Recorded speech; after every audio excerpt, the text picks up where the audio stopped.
this book, I remember I saw this on Twitter a lot.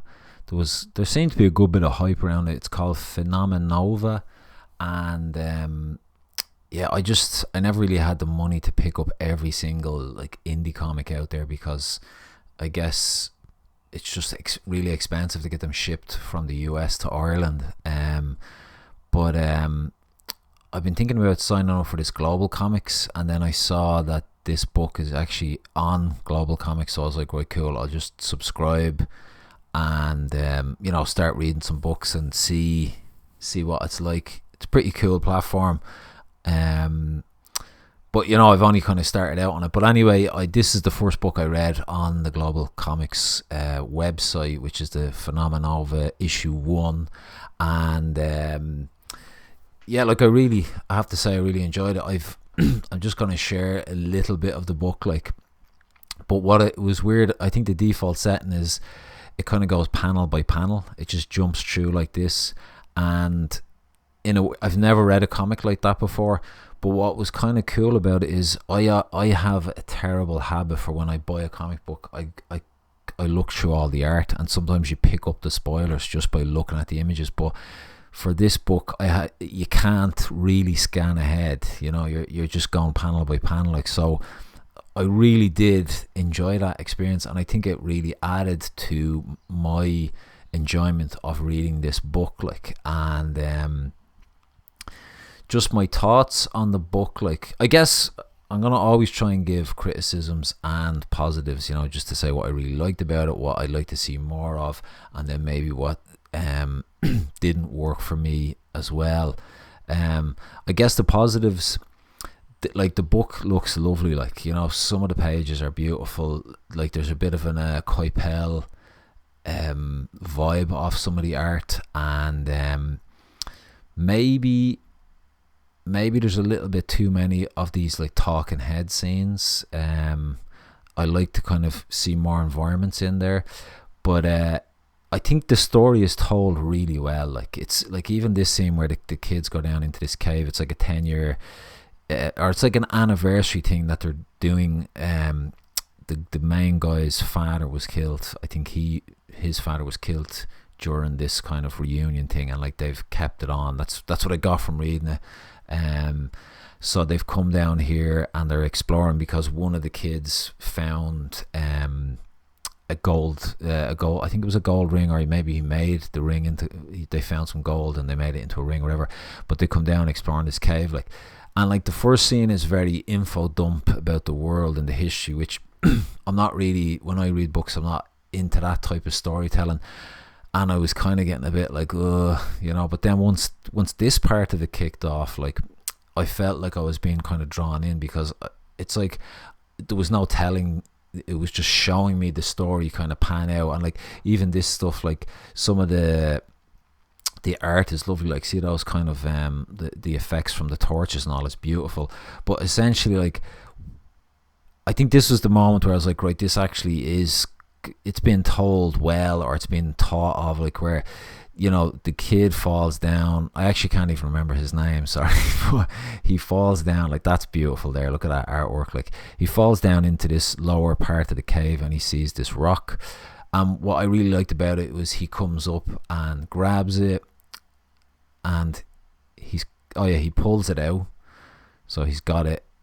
And there's certain scenes, it does take its time to kind of breathe and let that scene breathe. Because sometimes I think there's two different ways of telling comics. There's that really fast, move along really fast, or there's kind of this kind of slow process where you kind of decompress a whole scene. And I thought this was cool. There was a few moments in this book, there was this scene, and then there was a scene where he'd gone home and he was seeing how, if he could use his powers and stuff, which it was nice to kind of give it that time to breathe, because that's how you would react, I think, if you got superpowers. You wouldn't just pass it off as something kind of blasé. But anyway, I think what I really liked about this is just the way there was this whole scene where he found the rock, and then you got to this panel, and then it just jumped. It was almost like the exact same pose, and he's now in school. You've got a time jump, and he's around all his mates and stuff, and everybody's kind of going, holy shit, look at that's cool looking rock and stuff, like. So I think when I got there, I liked that. Like, so essentially, I thought the story was told really well, and there was some really kind of great scenes and great kind of you got a vibe for some of the different characters and kind of their personalities. Some of the dialogue, I think the way the boys interacted sometimes was a bit too I don't. It's not how I would have interacted with my friends when I was younger. So it seemed a bit off to me. Maybe there's other groups of boys that would interact that way, but like there was kind of lines where I was like, "I'm here to support you" and all, and like me and my friends we would support each other, but silently, or we wouldn't kind of verbalize it in that way, like. But yeah, I guess I don't know. Like, there's a kind of a really good quality feel off the book. It's told really well. The kind of characters are likable, and like I put spoilers in here. Like, he does kind of fight a bad guy at the end, and he gets beaten really easily, which is expected. And it was nice that was in there. Like, so I guess they were my good. The good points of the book. The bad points, I guess the only bad points for me really was it all felt very familiar. Like, I've seen this a million times. It's kind of very similar superhero story.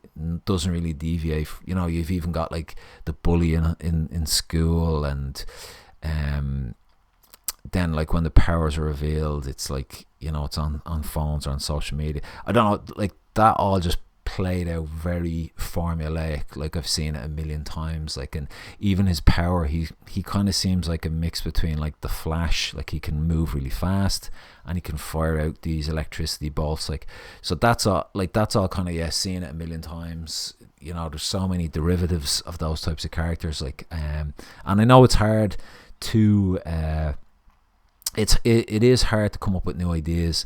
So I guess if someone does come up with something really good, it can probably be a big hit. Like, so that would be kind of the thing at the moment which is holding me back. But like, look, it's the first issue, and I guess you kind of have to give it time and see where it's gonna go. Even like I think there was a shot of the original heroes in the story, like, and you know, they all kind of had a kind of formulaic look to them. Like, you know, there was kind of almost like a Captain America type character and stuff like that. Like, so so yeah, I guess that's my review. If I was to give it a mark out of 10, I'd give it a 7 out of 10. Like, it's a solid story, and I really enjoyed it. And you know, I will support. I know there's a issue 2 being crowdfunded at the moment, so I'll put the link down below in the descriptions, and I will back it. I'll probably just back the digital thing, like, because yeah, it's definitely worth kind of sticking with for the moment anyway, I would say. Like, so yeah, look, I'll leave it at that. Phenomenova, check it out.